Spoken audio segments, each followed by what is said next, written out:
Wani rahoto da muke samu yanzu na cewa Shugaban Chadi ya gana da jagoran sojojin da suka yi juyin mulki a jamhuriyar Nijar.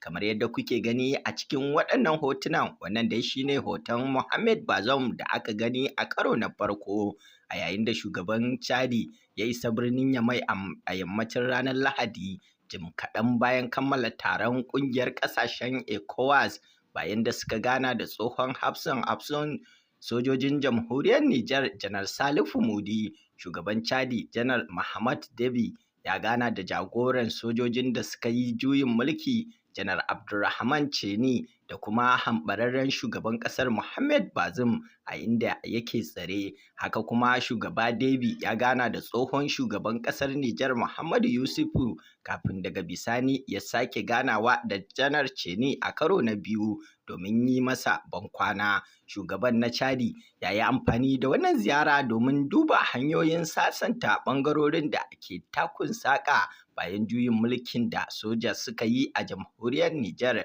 Kamar yadda kuke gani, hotunan da aka yada a kafafen sada zumunta na nuna Bazoum Mohamed yana murmushi, alamar yana cikin ƙoshin lafiya a inda yake a tsare a ƙarshen taron da suka yi a ranar Lahadi 30 ga watan Yulin shekarar 2023 a Abuja. Shugabannin ƙasashen Afirka ta Yamma mambobin ƙungiyar ECOWAS sun baiwa sojojin Nijar wa'adin mako guda su mai da hambararren shugaban ƙasar kan garagar mulki ko kuma a kore su da ƙarfin soja. Sojojin ƙasar ƙarƙashin jagorancin Janar Abdurrahman Cheni suka gudanar da juyin mulki a cikin wannan makon.